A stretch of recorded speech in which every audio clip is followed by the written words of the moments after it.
ਅੱਜ ਅਸੀਂ ਤੁਹਾਨੂੰ ਇਨਸਾਨ ਦੇ ਬਣਾਏ ਹੋਏ ਐਸੇ ਅਜੂਬੇ ਬਾਰੇ ਦੱਸਣ ਜਾ ਰਹੇ ਹਾਂ ਜਿਹਦੇ ਬਾਰੇ ਆਖਿਆ ਜਾਂਦਾ ਹੈ ਕਿ ਇਨਸਾਨ ਦੀ ਬਣਾਈ ਹੋਈ ਇਹ ਸ਼ੈ ਚੰਦ ਤੋਂ ਵੀ ਨਜ਼ਰ ਆਉਂਦੀ ਹੈ। ਇਹਦੇ ਵਿੱਚ ਕਿੰਨੀ ਹਕੀਕਤ ਹੈ ਤੇ ਕਿੰਨਾ ਝੂਠ, ਇਸ ਬਾਰੇ ਵੀ ਅਸੀਂ ਗੱਲਬਾਤ ਕਰਾਂਗੇ। ਪਰ ਉਸ ਤੋਂ ਪਹਿਲਾਂ ਇਹਦੀ ਬੈਕਗ੍ਰਾਉਂਡ, ਇਹਦੀ ਹਿਸਟਰੀ ਬਾਰੇ ਅਸੀਂ ਗੱਲਬਾਤ ਕਰਦੇ ਹਾਂ। ਹਾਂਜੀ, ਅਸੀਂ ਗੱਲ ਕਰ ਰਹੇ ਹਾਂ ਦੀਵਾਰੇ ਚੀਨ ਦੇ ਬਾਰੇ, the great wall of China. ਆਖਿਆ ਜਾਂਦਾ ਹੈ ਭਈ ਤਕਰੀਬਨ 200 ਸਾਲ ਕਬਲ ਮਸੀਹ ਚੀਨ ਦੇ ਬਾਦਸ਼ਾਹ ਚੰਦ ਸ਼ੀ ਹਵਾਂਗ ਨੇ ਆਪਣੇ ਮੁਲਕ ਨੂੰ ਦੁਸ਼ਮਣਾਂ ਦੇ ਹਮਲਿਆਂ ਤੋਂ ਮਹਿਫੂਜ਼ ਰੱਖਣ ਵਾਸਤੇ ਚੀਨ ਦੇ ਸ਼ਮਾਲ ਦੇ ਵਿੱਚ 21,196 ਕਿਲੋਮੀਟਰ, ਯਾਨੀ ਇਹ ਤਕਰੀਬਨ ਬਣਦਾ ਹੈ 13,000 ਮੀਲ ਤੋਂ ਬਹੁਤਾ, ਇੰਨੀ ਲੰਮੀ ਦੀਵਾਰ ਤਾਮੀਰ ਕਰਵਾਈ, ਜਿਹਨੂੰ ਅੱਜ ਦੁਨੀਆ ਦੀਵਾਰੇ ਚੀਨ ਦੇ ਨਾਮ ਤੋਂ ਜਾਣਦੀ ਹੈ।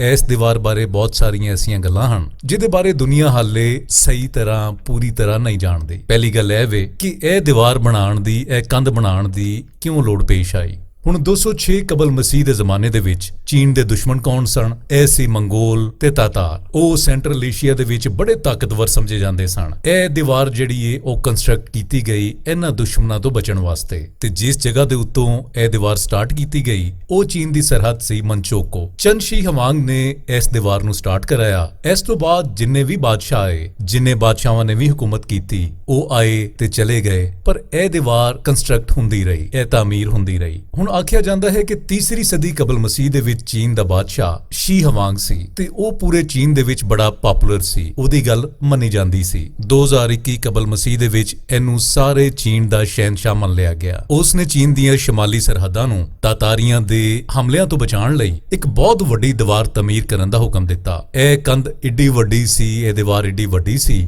ਕਿ ਉਹਨੇ ਹੁਕਮ ਦਿੱਤਾ ਕਿ ਮੁਲਕ ਦਾ ਹਰ ਤੀਸਰਾ ਸ਼ਹਿਰੀ, ਉਸ ਮੁਲਕ ਦੇ ਵਿੱਚ ਵਸਣ ਵਾਲਾ ਹਰ ਤੀਸਰਾ ਆਦਮੀ ਇਸ ਦੀਵਾਰ ਦੀ ਤਾਮੀਰ ਦੇ ਵਿੱਚ ਹਿੱਸਾ ਲਵੇਗਾ।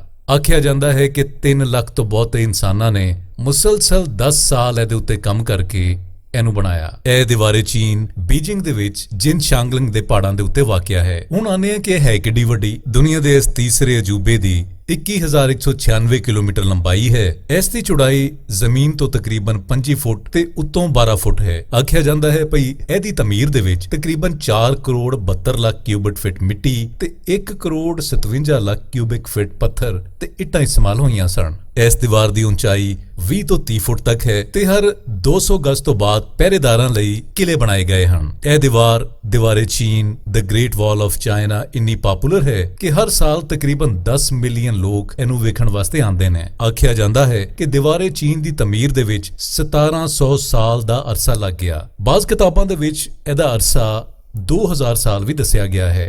2300 ਸਾਲ ਪਹਿਲਾਂ ਬਣਾਈ ਗਈ ਦੀਵਾਰੇ ਚੀਨ ਦੁਨੀਆ ਦੇ ਉਹਨਾਂ ਅਜੂਬਿਆਂ ਦੇ ਵਿੱਚ ਸ਼ਾਮਲ ਹੈ ਜਿਹੜੇ ਕਿ ਇਨਸਾਨੀ ਹੱਥਾਂ ਦੇ ਨਾਲ ਬਣਾਏ ਗਏ ਨੇ।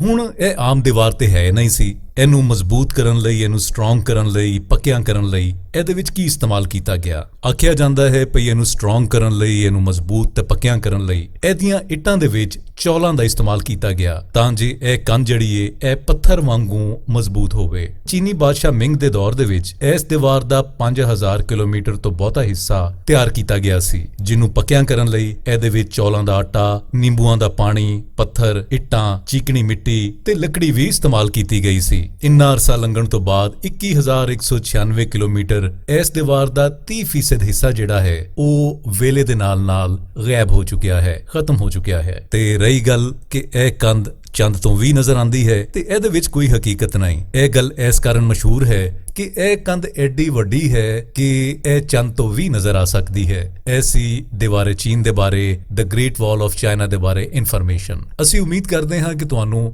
ਇਹ ਵੀਡੀਓ ਵੀ ਜ਼ਰੂਰ ਪਸੰਦ ਆਈ ਹੋਵੇਗੀ।